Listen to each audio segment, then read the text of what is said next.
العالمین والصلاة والسلام علی سیدنا و مولانا محمد۔ اس نے کچھ گزارشات پیش کرتا رہا ہوں اور الحمدللہ وہ ساری دعائیں جو قرآن کریم میں بیان ہوئی ہیں ان کی کچھ تشریح اور اس کا کچھ پس منظر اور اس کی فضیلت اور فائدے جو ہماری اصلاح سے متعلق ہیں ان پر الحمدللہ پچھلے دنوں کلام مکمل ہو گیا، لیکن قرآن کریم نے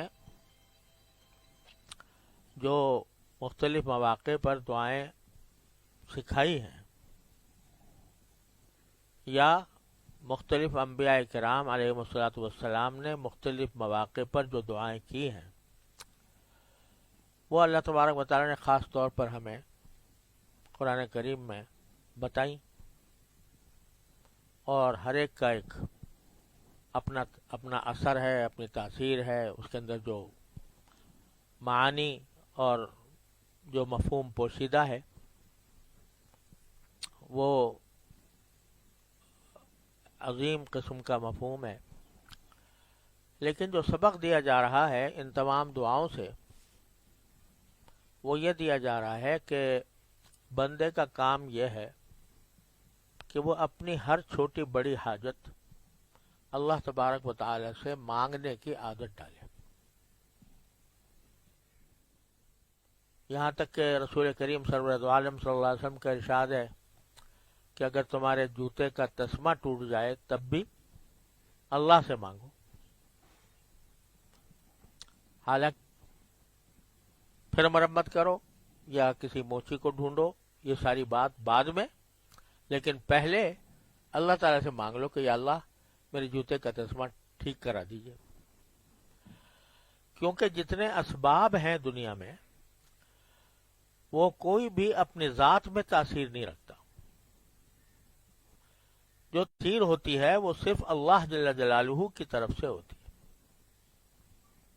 کوئی سبب جس کو اللہ تعالیٰ نے ظاہری طور پر سبب بنا دیا ہے تو وہ سب اللہ تبارک و تعالیٰ کی تخلیق ہے، اس کی مشیت ہے، اس کا ارادہ ہے، جس کے نتیجے میں وہ اثر پیدا ہوتا ہے۔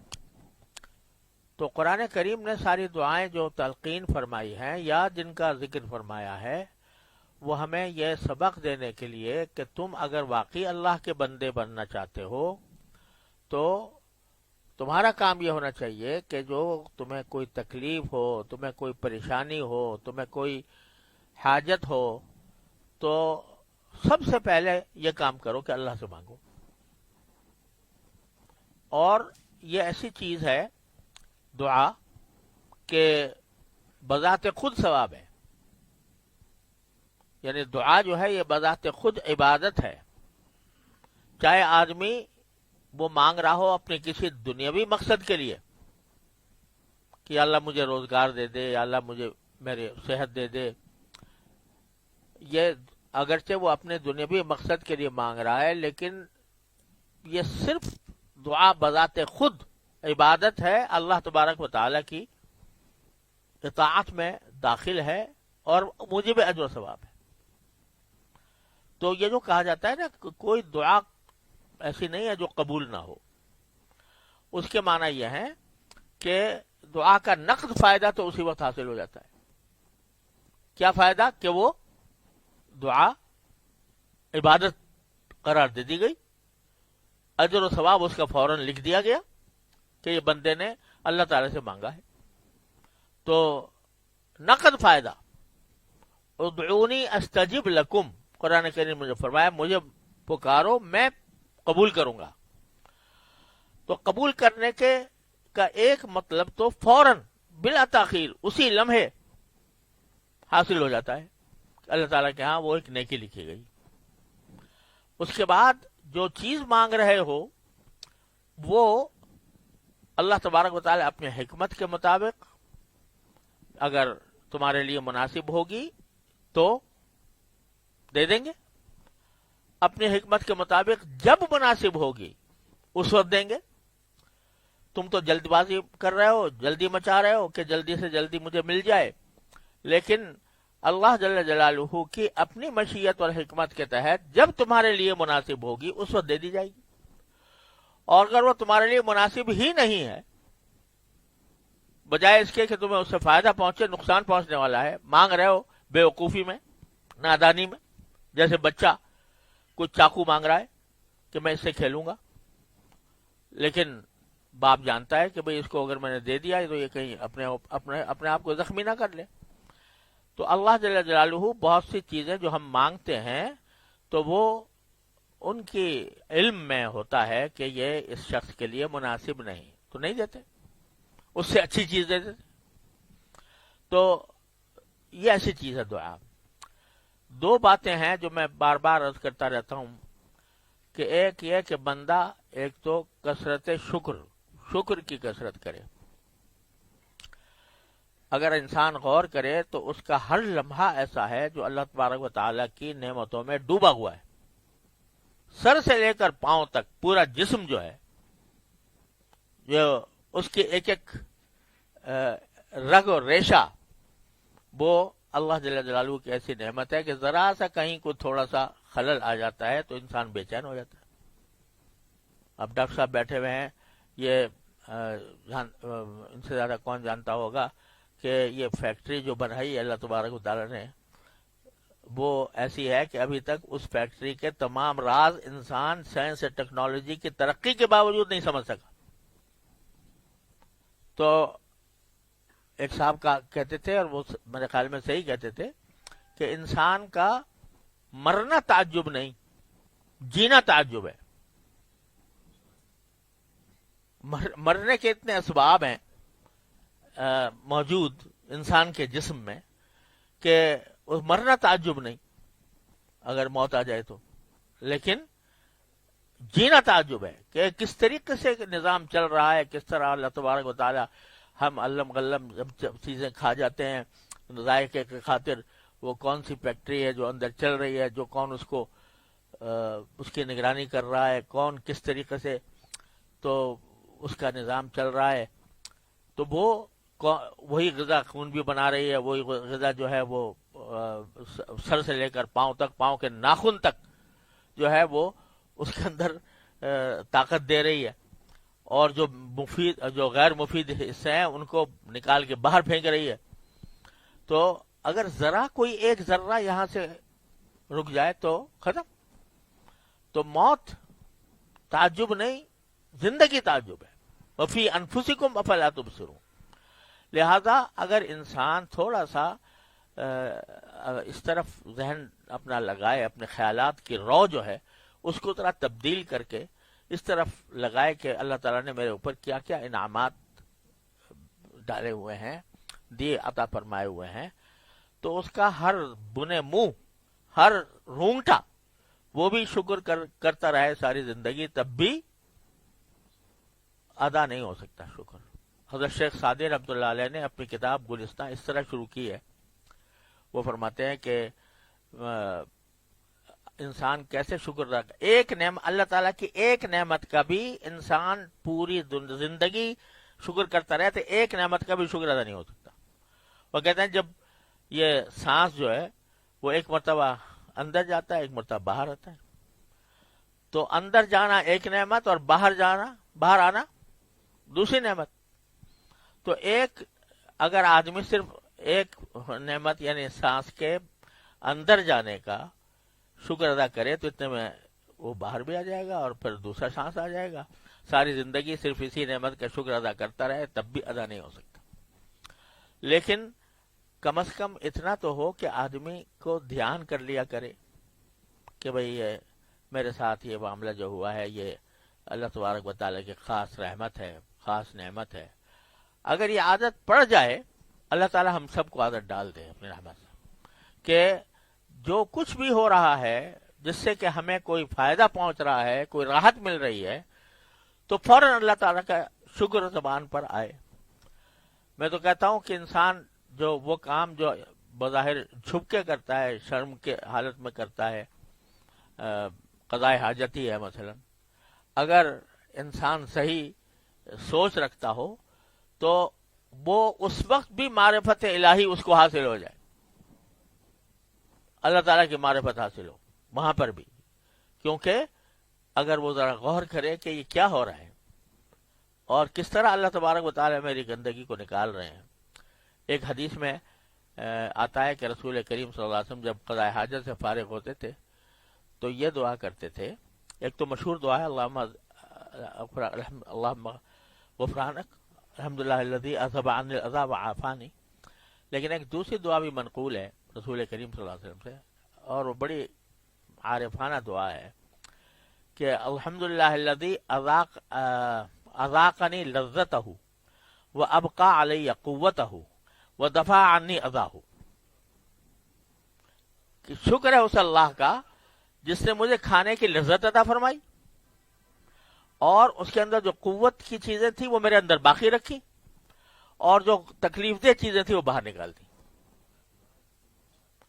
یہ پیغمبر کی معرفت ہے کہ وہ اس وقت بھی اس کو یہ سارا پروسیس جو ہے وہ غذا کے کھانے سے لے کر اور اس کے نکلنے تک کا سارے پروسیس کی ایک ایک جزئی جو ہے آپ نے بیان فرما دی کہ دیکھو لذت بھی دی اور جو قوت والی چیزیں تھیں وہ میرے اندر باقی رکھی، اور جو ایسی تکلیف دہ چیزیں تھیں ان کو نکال باہر کیا۔ تو اللہ تبارک و تعالیٰ یہ سوچ ہمیں عطا فرماتے۔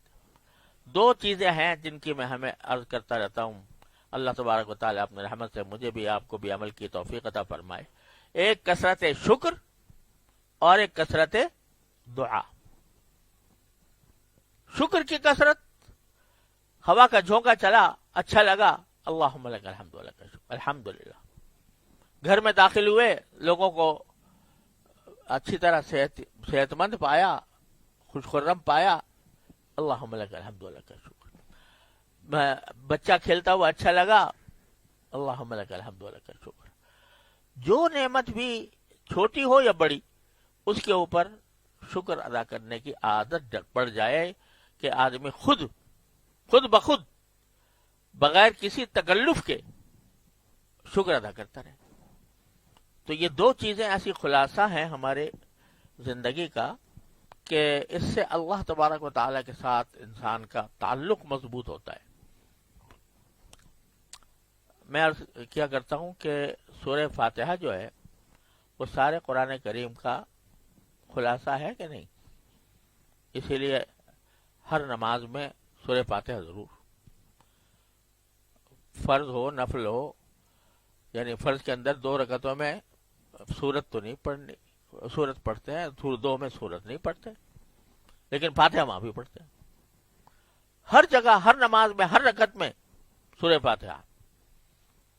تو اگر اس پر غور کرو تو سورہ فاتحہ جو ہے وہ 7 آیتیں ہیں، اس کی پہلی 3 آیتیں اگر دیکھو، الحمدللہ رب العالمین الرحمن الرحیم مالک یوم الدین، اللہ تبارک و تعالیٰ کی حمد، اور حمد کے ہی دوسرا عنوان ہے شکر۔ اللہ تعالیٰ کا شکر ہے، اس کی تعریف ہے، جو رب العالمین ہے، جو مالک یوم الدین ہے، رحمان الرحیم ہے۔ 3 آیتیں شکر کی، آخری 3 آیتیں اہدنا الصراط المستقیم صراط الذین انعمت علیہم غیر المغضوب علیہم ولا الضالین، یہ کیا ہے؟ دعا۔ اور بیچ میں ایک جملہ فرما دیا، ایاک نعبد و ایاک نستعین، ہم آپ ہی کی عبادت کرتے ہیں، آپ ہی سے مدد مانگتے ہیں۔ تو اس سے پتہ چلا کہ یہ جو بار بار فاتحہ پڑھوائی جا رہی ہے، ہر رکعت میں پڑھوائی جا رہی ہے، ہر نماز میں پڑھوائی جا رہی ہے، تو وہ در حقیقت ان 2 عظیم صفات کو ہمارے دلوں میں بٹھانے کا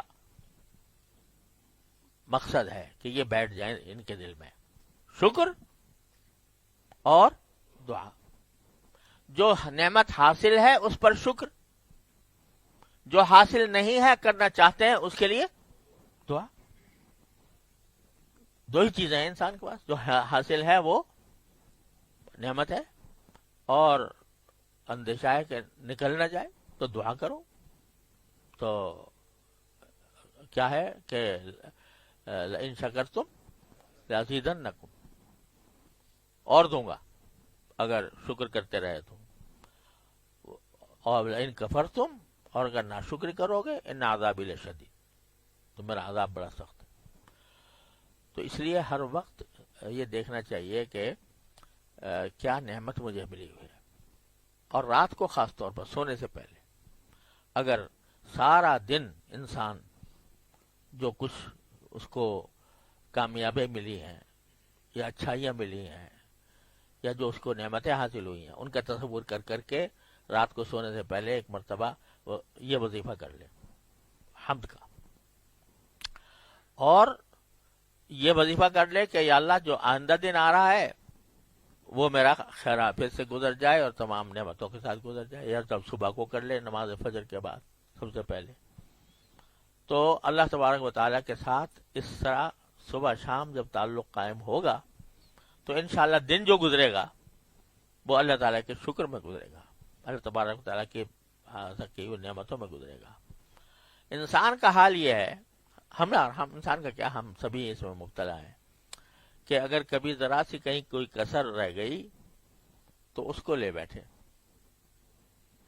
اور اس کا دکھڑا بیان کرنا شروع کر دیا، عین اس وقت میں بھی جبکہ انسان کو کوئی تکلیف ہے، عین اس وقت میں بھی لاکھوں نعمتیں انسان کو حاصل ہوتی، ان کی طرف دھیان نہیں جاتا، اور دھیان بس وہ ایک ہے۔ ہماری ایک عزیزہ ہیں تو وہ میرے والد ماجد رحمۃ اللہ علیہ کے پاس، وہ بوڑھی ہو گئی تھی تو دانت وانت بہت جھڑ رہے تھے، نکل رہے تھے، تو ایک مرتبہ والد صاحب کے پاس آئی تو کہنے لگی کہ ابا جی یہ جو ہے دانت بھی عجیب چیز ہے، آتے ہوئے بھی تکلیف دیتے ہیں جاتے ہوئے بھی تکلیف دیتے ہیں۔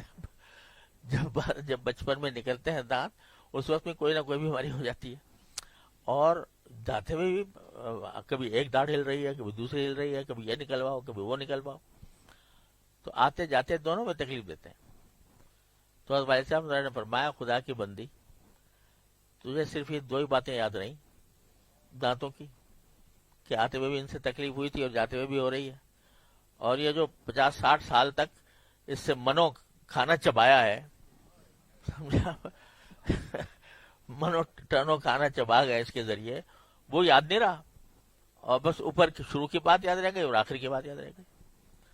تو یہ ہمارا یہ حال ہے کہ جو ذرا سی کہیں کوئی تکلیف ہو جائے وہ اس کو لے بیٹھے، اور جو اسی وقت میں کما تو نعمتیں اللہ نے دی ہوئی ہیں، ارے آنکھ دی بھی ہے تمہیں کان دیے ہوئے ہیں، تو تمہاری بصارت ٹھیک ہے، تمہاری سماعت ٹھیک ہے، تمہارے ہاتھ چل رہے ہیں، تمہارے پاؤں چل رہے ہیں، ان کو تو دیکھو۔ ایک بیماری ہے تو بے شک، پہلے بھی میں نے سنایا تھا، حضرت ایک بزرگ تھے حضرت میاں صاحب رحمۃ اللہ علیہ، حضرت مولانا سید اصغر حسین صاحب رحمۃ اللہ علیہ، والد صاحب کے بڑے شفیق استاد تھے، تو ان کو بخار ہو گیا ایک مرتبہ، تیز بخار، تو حضرت والد صاحب رحمۃ اللہ علیہ عیادت کے لیے گئے، تو پوچھا کہ حضرت کیسے مزاج ہے، تو فرمایا کہ بھائی اللہ تعالیٰ کا شکر ہے کہ میری آنکھیں ٹھیک کام کر رہی ہیں، میرا دل صحیح کام کر رہا ہے، میری کان صحیح کام کر رہے ہیں، میرا جتنی جو صحت کی باتیں تھیں وہ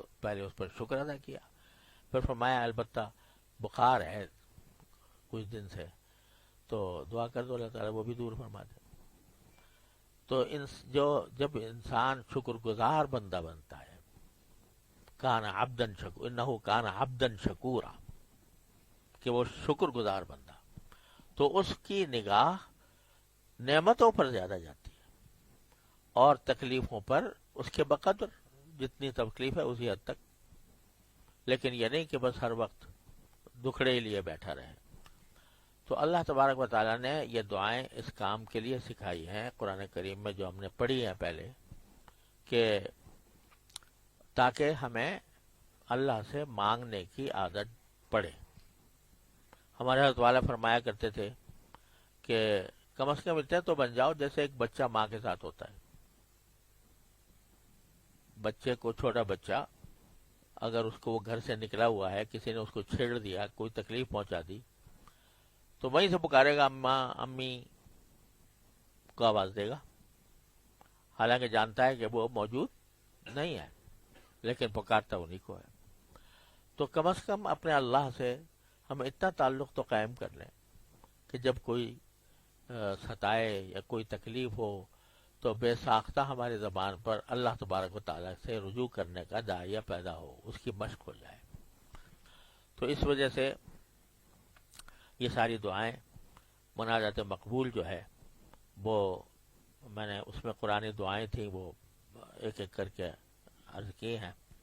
اب آگے بھی دعاؤں کا ایک بہت بڑا ذخیرہ ہے جو نبی کریم سرور عالم صلی اللہ علیہ وسلم نے سکھائی ہے، اور اگر آپ غور کرو ایک ایک دعا پر تو معلوم ہوتا ہے کہ یہ بات پیغمبر کے سوا کوئی نہیں مانگ سکتا جس طرح انہوں نے مانگی۔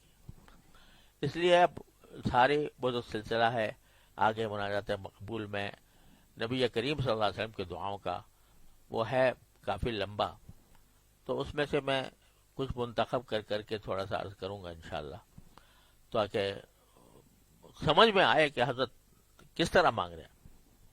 دعا کرنا بھی ایک جو ہر ایک کو نہیں آتا نا، تو جو رسول کریم صلی اللہ علیہ وسلم نے دعا مانگی ہے، دعائیں مانگی، ایک دعا کا میں ذکر کرتا ہوں، اللہ نے توفیق دی تو پھر آگے مزید۔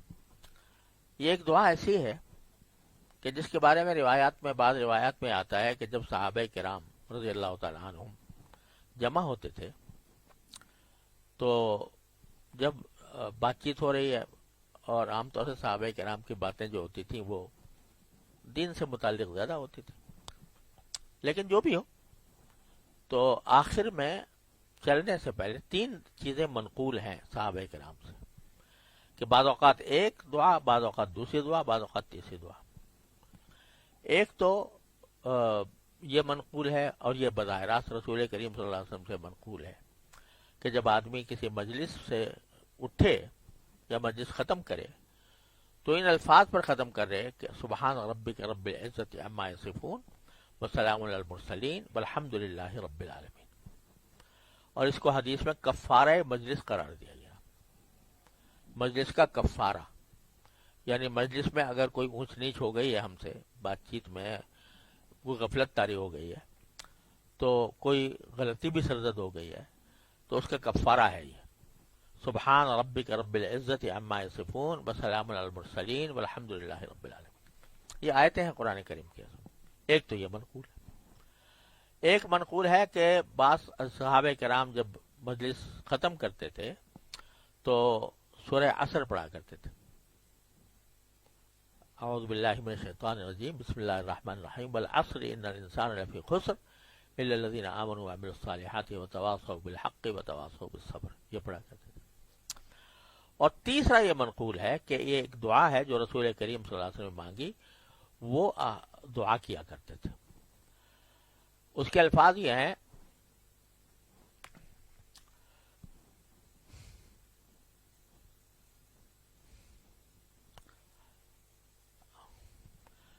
اللہم انی اسألک من خشیتک ما تحول به بیننا وبین معاصیک، اللہم انا نسألک من خشیتک ما تحول بیننا وبین معاصیک۔ ایک ایک جملے کو دیکھو ذرا، کئی جملوں پر مشتمل ہے۔ تو ایک جملہ یہ ہے کہ اے اللہ ہم آپ کی خشیت، اتنی خشیت مانگتے ہیں کہ جو ہمارے اور گناہوں کے درمیان آڑ بن جائے۔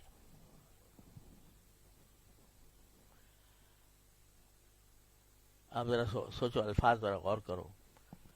خشیت کے معنی ہے ڈر، لفظی معنی یہ ہے، لیکن عام طور سے جو اصطلاح شریعت میں خشیت اس ڈر کو کہتے ہیں جو کسی کی عظمت کی وجہ سے اور محبت کی وجہ سے۔ ایک ڈر تو ہوتا ہے سانپ بچھو کا، موذی چیزوں کا، اور ایک ڈر ہوتا ہے کسی کی عظمت کا۔ باپ ہے مثلا، اس کی عظمت دل میں ہے، محبت دل میں ہے، اس کا ڈر ہے کہ وہ ڈر ضروری نہیں کہ اس کو یہ ڈر ہو کہ مجھے مارے گا یا مجھے سزا دے گا، بلکہ ڈر یہ ہوتا ہے کہ بھئی یہ میرا اتنا بڑا محسن ہے تو کوئی بات ایسی نہ ہو جائے کہ جو اس کے دل پر گراں گزرے، یا دل اس کا میری طرف سے مقدر ہو جائے. اس میں مار پیٹ کا ڈر ضروری نہیں، بلکہ عظمت اور محبت کی وجہ سے جو ڈر ہوتا ہے. تو اللہ کی خشیت جو ہے، اللہ تبارک و تعالیٰ کی خشیت یا اللہ کا ڈر، وہ اس لیے نہیں کہ وہ ہمیں جہنم میں ڈال دے گا، اس لیے بھی ہوتا ہے، لیکن خشیت در حقیقت اس کا نام ہے کہ باری تعالیٰ کی عظمت کا تصور کر کے، اس کے جلال کا تصور کر کے، اس کے جمال کا تصور کر کے، اس کے کمال کا تصور کر کے، اور یہ تصور کر کے کہ اس نے مجھے کس طرح پالا، کس طرح میری پرورش کی، کس طرح مجھے اب بھی پرورش کر رہا ہے. تو کوئی میری بات ایسی نہ ہو جو اس کو ناگوار ہو، اس کو ناپسند ہو. اس کو خشیت کہتے ہیں.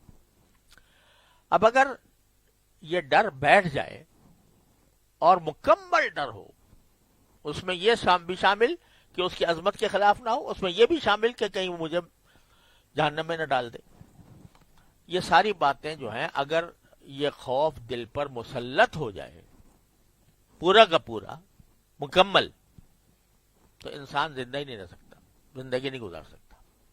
اگر خوف اس کے دل پر اتنا طاری ہو جائے کہ وہ کوئی کام نہیں کر سکتا. تو نبی کریم صلی اللہ علیہ وسلم فرما رہے ہیں کہ اتنا خوف مطلوب نہیں ہے، مکمل خوف، کہ خوف ہی خوف ہو، اس میں دوسرا کوئی پہلو نہ ہو، یہ مطلوب نہیں ہے. بلکہ اللہ ہم اتنی آپ کو اتنی خشیت چاہتے ہیں کہ جو ہمارے اور گناہوں کے درمیان آڑ بن جائے، یعنی وہ خوف ہو جو ہمیں گناہوں سے روک دے. بس اتنا چاہیے. پورا خوف تو ہم اس کا تحمل نہیں ہمارے اندر. پورا خوف اگر ہو جائے تو اللہ بچائے، جن لوگوں پر حالت خوف بہت زیادہ طاری ہو جاتی ہے تو وہ مایوسی کی طرف لے جاتی ہے انسان کو. اور وہ خوف اس کو جو اپنے روزمرہ کے جو فرائض ہیں یا روزمرہ کے جو معاملات ہیں ان کو ادا کرنے سے روک دیتا ہے. بہت بعض مرتبہ خوف کی حالت لوگوں پر اس درجہ طاری ہو جاتی ہے، اور میرے سامنے کئی مثالیں میرے سامنے بھی آئیں کہ خوف ان پر اس درجہ طاری ہو گیا کہ ہر وقت بس وہ جیسے ایک انسان جو ہے وہ مبہوت ہوتا ہے، اور ایک کیفیت ایسی ہوتی ہے کہ بس ہر وقت ڈرا ہوا ہے، تو وہ نہ کھا سکے، نہ پی سکے، نہ کسی سے بات کر سکے. تو وہ اتنی خشیت نہیں چاہیے اللہ، بلکہ اتنی چاہیے کہ جو آڑ بن جائے گناہوں سے، یعنی وہ خوف کی وجہ سے ہم گناہ سے بچے رہیں. ایک جملہ، وَمِن طَاعَتِكَ مَا تُبَلِّغُنَا بِهِ جَنَّتَكَ. ارے اللہ، آپ کی اطاعت اتنی چاہیے کہ ہمیں جنت تک پہنچا دے. سمجھا؟ کیا مانا کہ طاعت کا حق تو کون ادا کر سکتا ہے؟ اللہ جل جلالہ کی طاعت کا، اس کی عبادت کا، اس کی طاعت کا کون کر سکتا ہے؟ جو اللہ جل جلالہ کا جو مقام ہے، جو مرتبہ ہے، جو جلال ہے، جو اکرام ہے، وہ اس کا حق کون ادا کر سکتا ہے؟ ساری زندگی بھی انسان اگر سجدے میں پڑا رہے تب بھی حق تو نہیں ادا ہو سکتا. لہذا یا اللہ، ہمیں طاعت تو چاہیے آپ کی کہ ہم آپ کی عبادت میں رہیں، لیکن اتنے عبادت کریں جو ہمیں جنت تک پہنچا دے. بس سمجھا؟ کیا مطلب ہوا اس کا؟ کہ عبادات جو ہیں وہ بھی ان کی بھی ایک حد ہے، ان کی بھی ایک حد ہے. اس لیے کہ تمہارے ذمہ حقوق صرف اللہ ہی کے تو نہیں ہیں، مخلوق کے بھی ہیں، بندوں کے بھی ہیں، خود اپنی جان کا بھی ہے. لہذا اگر طاعت میں انسان صبح شام لگا رہے تو اور کچھ اور کام نہ کرے تو وہ پھر دوسرے حقوق کو پامال کرے گا. حضرت عبداللہ بن عمرو بن العاص رضی اللہ تعالیٰ عنہما بڑے درجے کے صحابی ہیں، تو انہوں نے یہ معمول بنا لیا کہ ہر دن صبح سے شام تک روزے سے رہتے تھے اور رات بھر عبادت کرتے تھے، سوتے نہیں تھے۔ رسول کریم صلی اللہ علیہ وسلم کو پتہ چلا تو آپ نے ان کو بلوا لیا۔ احادیث میں آتا ہے، عبداللہ بن عمرو العاص خود فرماتے ہیں کہ جو اس طرح کیا کہ مجھے بلایا اور ایک تکیہ تھا، وہ میرے اور آپ کے درمیان ایک تکیہ رکھ دیا، ادھر میں بیٹھا ہوں اور ادھر رسول کریم صلی اللہ علیہ وسلم تشریف فرمائے، اور فرمایا کہ بھئی مجھے پتہ چلا ہے کہ تم سارے ہر وقت روزے سے رہتے ہو، ہر دن، اور ساری رات کھڑے رہتے ہو، عبادت کرتے ہو۔ کہ ہاں یا رسول اللہ۔ کہا کہ نہیں، ایسا نہ کرو۔ پہلی بات تو یہ ہے کہ یہ فرمایا کہ جہاں تک رات کی عبادت کا تعلق ہے تو یاد رکھو تمہاری جان کا بھی تم پر حق ہے۔ اِنَّ لِنَفْسِكَ عَلَيْكَ حَقًّا وَإِنَّ لِزَوْجِكَ عَلَيْكَ حَقًّا، تمہاری بیوی کا تم پر حق ہے۔ وَإِنَّ لِزَوْرِكَ عَلَيْكَ حَقًّا، تمہارے مہمانوں کا تم پر حق ہے۔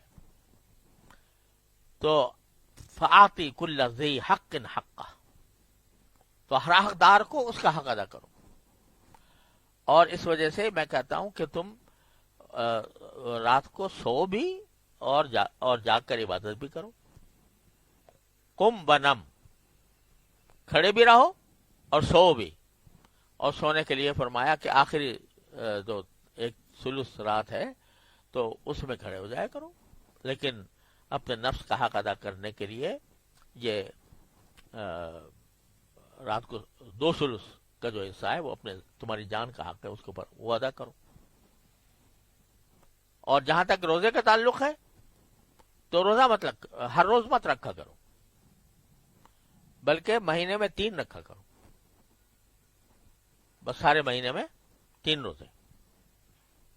عبداللہ بن عمرو عبادت کا ذوق بہت زیادہ تھا۔ یا رسول اللہ، یعنی منت کر کے پوچھا کہ یا رسول اللہ اور 3 سے زیادہ رکھنے کی اجازت دے دی۔ آپ نے فرمایا کہ اچھا 10 رکھ لیا کرو۔ یا رسول اللہ کچھ اور بڑھا دیجیے۔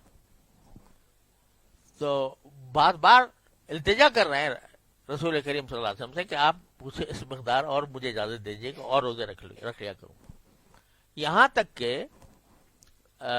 آپ نے فرمایا کہ اچھا اگر تمہیں بہت ہی زیادہ خواہش ہے تو کیا کرو کہ ایک دن روزہ رکھو، ایک دن افطار کرو۔ اور یہ داؤد علیہ السلام کا معمول یہ تھا۔ اس پر پھر کہا یا رسول اللہ، قالا نہیں، اس سے زیادہ کچھ نہیں ہوتا، اس سے زیادہ کی اجازت نہیں، منع فرما دیا، اس سے زیادہ کی اجازت نہیں۔ تو چنانچہ پر حضرت عبداللہ بن عمرو نے اسی طریقے سے عمل شروع کیا، رات کا بھی اور دن کا بھی، روزہ رکھنے کا بھی۔ تو پھر آخر میں بوڑھے ہو گئے جب، تو کہتے ہیں کہ اب مجھے رسول کریم صلی اللہ علیہ وسلم کی وہ بات یاد آ رہی ہے کہ آپ فرمایا تھا کہ بھئی تم ایک دن رکھو اور ایک دن، وہ پہلے فرماتے تھے کہ 3 رکھا کرو۔ تو اگر میں نے اس وقت رخصت قبول کر لی ہوتی رسول کریم صلی اللہ علیہ وسلم کی تو آج بڑھاپے میں مجھے دشواری پیش نہ آتی۔ لیکن چونکہ حضور اقدس صلی اللہ علیہ وسلم کے سامنے میں یہ کہہ چکا ہوں کہ ایک دن رکھوں گا ایک دن نہیں رکھوں گا، تو اب میں چھوڑ نہیں سکتا اس کو، جو بات میں نے رسول کریم صلی اللہ علیہ وسلم سے کہی تھی۔ تو اب ان کو دل میں جو طاعت آ رہی تھی، عبادت آ رہی تھی، وہ کیسی آ رہی تھی کہ بس صبح شام یہی کروں گا اور کوئی اور کام نہیں کرنا۔ لیکن آپ نے فرمایا کہ نہیں، تو من طاعتک ما تبلغنا به جنتک، تو ہمیں طاعت اتنی عطا فرما جو آپ کو ہمیں جنت تک پہنچا دے، دوسرے حقوق کو پامال کر کے نہیں، اپنی جان کے حقوق کو پامال کر کے نہیں، بندوں کے حقوق کو پامال کر کے نہیں، بلکہ اتنی طاعت ہو جو جنت تک پہنچا دے۔ پھر فرمایا من الیقین ما تحون به علینا مصائب الدنیا، اور ہمیں یقین اتنا عطا فرما دے، یعنی آپ کی مشیت پر، آپ کی تقدیر پر، آپ کی آپ کے فیصلوں پر اتنا یقین عطا فرما دے کہ ما تحبن به علینا مصائب الدنیا، کہ دنیا کے اندر جو مصیبتیں پیش آئیں وہ ہمیں بہت ہلکی محسوس ہو۔ اگر انسان کا تقدیر اور باری تعالیٰ کی تقدیر پر، باری تعالیٰ کی حکمت پر، باری تعالیٰ کے علم پر پورا اعتقاد ہو جائے تو اگر فرض کرو کوئی مصیبت بھی آتی ہے دنیا کے اندر تو وہ ہلکی ہو جاتی ہے۔ ہلکی کیوں ہو جاتی ہے؟ کہ وہی اللہ تعالیٰ کی مشیت ہے، وہ حکیم بھی ہے، وہ علیم بھی ہے، قرآن کریم فرماتا ہے۔ تو اس کی حکمت کا تقاضا یہی تھا اور اس کی مشیت کا تقاضا یہی تھا، میں اس پر راضی ہوں۔ تو اس کا نتیجہ یہ ہوتا ہے کہ پھر وہ یقین ایسا جب مستحکم ہو گیا اللہ تعالیٰ کی حکمت پر بھی، اس کے علم پر بھی، اس کے فیصلوں پر بھی، اس کی قدرت پر بھی، تو پھر دنیا کی مصیبتیں اس کے لیے آسان ہو جاتی۔ حضرت ذوالنون مصری رحمۃ اللہ علیہ کے بارے میں آتا ہے روایت میں کہ جب کوئی ان سے ملتا کہ جی کیا حال ہے، تو فرماتے اس شخص کا کیا حال پوچھتے ہو جس کا دنیا میں کوئی کام اس کی مرضی کے بغیر نہیں ہوتا، یعنی دنیا کا کوئی کام میری مرضی کے بغیر نہیں ہو رہا، جو کام ہوتا ہے میری مرضی کا ہوتا ہے۔ تو کسی نے کہا حضرت یہ تو انبیاء کرام کو بھی حاصل نہیں ہوئی یہ بات کہ بھئی ان کو بھی تکلیفیں پیش آئیں، ان کو بھی مصائب کا سامنا کرنا پڑا، تو آپ کیسے کہہ رہے ہیں کہ کوئی کام میری مرضی کا ہے؟ تو انہوں نے فرمایا میں نے اپنی مرضی کو اللہ تعالیٰ کی مرضی میں فنا کر دیا ہے۔ یہ دماغ میں بٹھا لیا ہے کہ جو اللہ کی مرضی وہ میری مرضی۔ وہ کہتا ہے کہ تمہیں بیمار کرنا ہے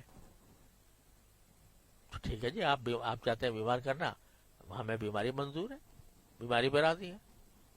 وہ کہے تمہیں زخم لگانا ہے تو زخم بھی منظور ہے، کیونکہ آپ کی حکمت کا تقاضا ہے، آپ کی مشیت کا تقاضا ہے، آپ کی حکمت بھی ہے، آپ کا ہم پر رحم کرم بھی ہے، تو لہذا ہمیں اس پر رضامندی ہے۔ اور یہ کیفیت اللہ تبارک و تعالی عطا فرما دیتے ہیں بہت سے۔ اب آپ ذرا اندازہ کیجئے کہ صحابی کے سینے پر تیر آ کے لگ رہا ہے اور خون کا فوارہ چھوٹتا ہے، تو زبان پہ کیا آتا ہے؟ فزت ورب الکعبہ، رب کعبہ کی قسم ہو یا میں کامیاب ہو گیا۔ تو زخم لگ رہا ہے تو بھی کامیابی ہے۔ تو وہ یہ جب یقین پیدا ہو جاتا ہے اللہ تبارک و تعالیٰ کی ذات پر، اس کے کرم پر، اس کی رحمت پر، اس کی مشیت پر، تو مصائب دنیا آسان ہو جاتے ہیں۔ یا اللہ ہمیں اتنا یقین عطا فرما التی تحبن به علینا مصائب الدنیا، کہ ہمارے لیے دنیا کی مصیبتیں آپ اس کے ذریعے آسان فرما دیں۔ یہ بھی نہیں فرمایا کہ ختم فرما دیں، بلکہ آسان فرما دیں، ہلکی فرما دیں۔ درد بھی لگ رہا ہو لیکن وہ درد جو ہے وہ اس پر بھی ہم مطمئن رہیں کہ یہ اللہ تعالیٰ کی مشیت ہے، جب تک ہے ہم اس کے اوپر مانگتے تو رہیں گے یا اللہ دور کر دے اس درد کو، مانگتے رہیں گے کہ بیماری دور فرما دے، مجھے شفا عطا فرما دے، لیکن جب تک ہے ہم اس پر راضی ہیں۔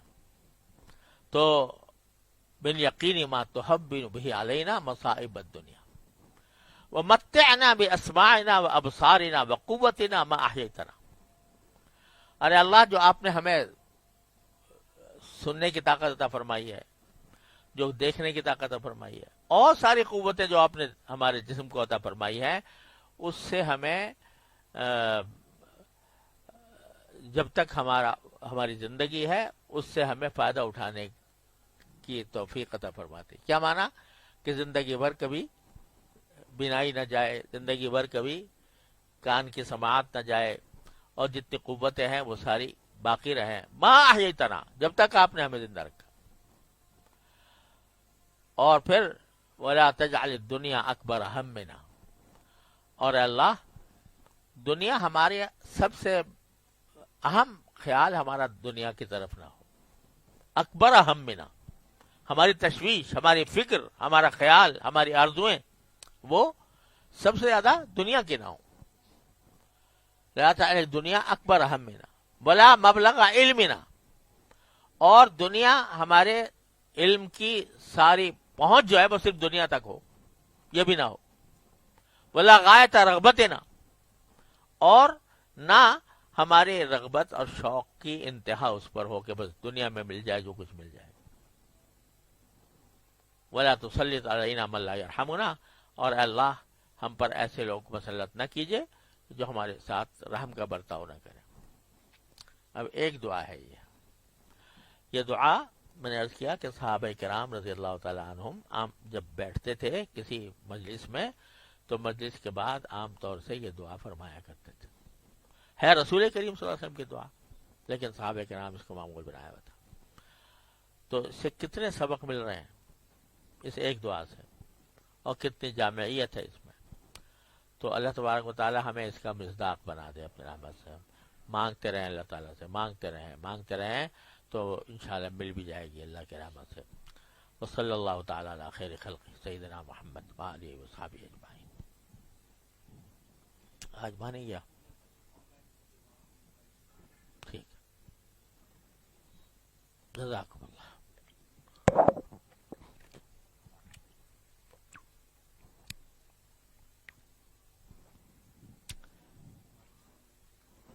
اچھا ٹھیک ہے.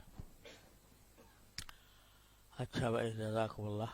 اللہ تعالیٰ آپ سب کو خوش رکھے، حافظ سے رکھے.